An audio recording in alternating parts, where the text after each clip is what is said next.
Bristol is one of 4 cities that's been asked by the government to take a lead in helping us commemorate the bicentenary of the abolition of the Slave Trade Act.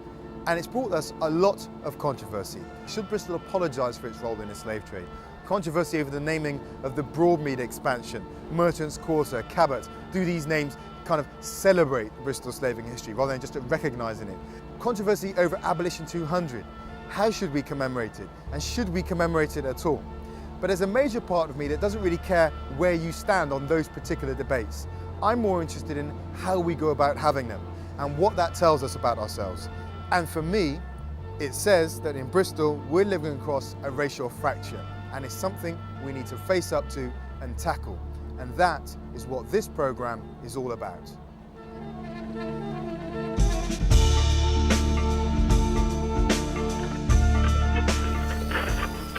It was a long time ago.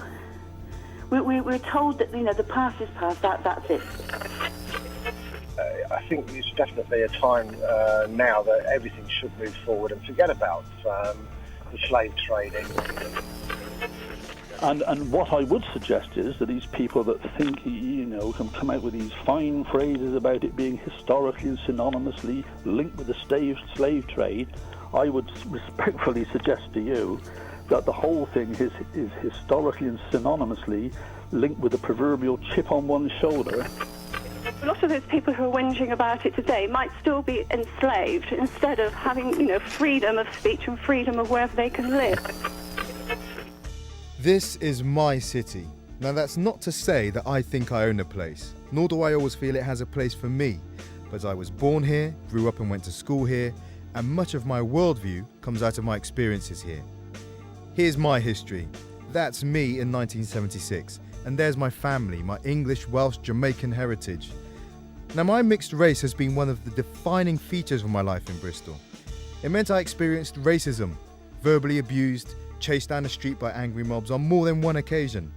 It meant I grew up in a state of what I would call racial limbo, unable to accept the simplistic identities of black and white. And it meant I grew up very sensitive to the dynamics surrounding the relationships between black and white people.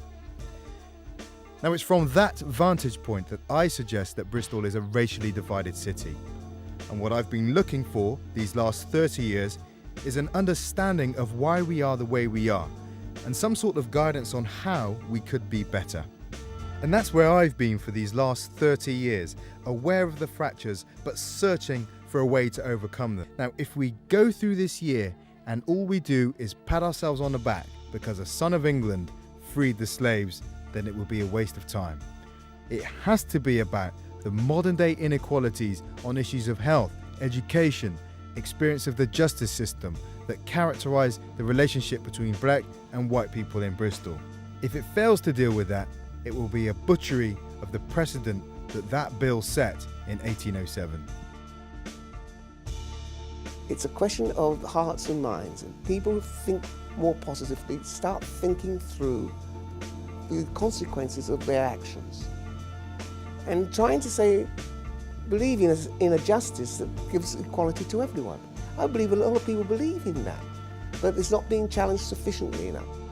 I think we need to encourage more local leadership as well, encourage more young people to become leaders, to get involved in politics, in education, at all sorts of levels. In terms of casting shame upon the city, I think it would cast credit upon the city and actually make it a much more interesting city in the international scene if people would acknowledge that this was part of the history and that the slave-produced wealth really built the prosperity. Bristol can and should and will be a greater city in terms of its diversity and its coming to terms with its history. Without coming to terms with its history, it will never be the great city it wants to become.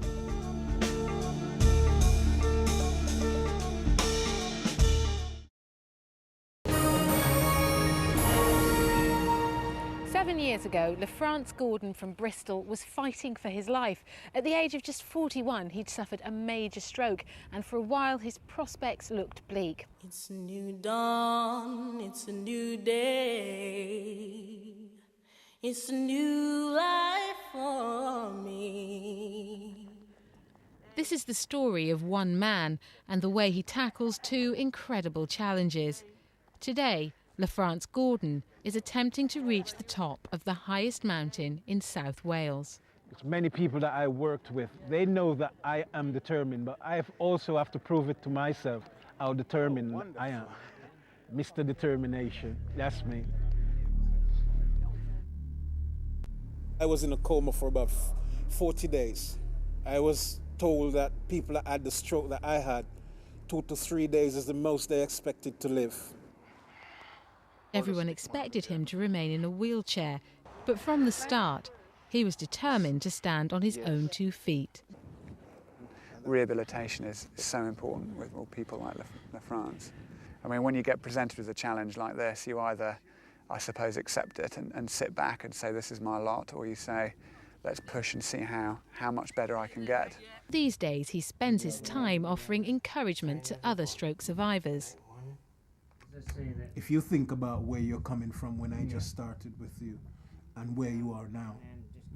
When he come in, my confidence just boosted up. He is an experienced man and he knows what he's talking about. Sometimes people might look at themselves and think that, I failed in life, but you haven't once you're alive and doing good things in life, helping other people, like going in and see other people that suffered stroke, sharing the experience, helping them to get back on their feet again, where they can one day help their family. Those are the things that, I really enjoy being who I am.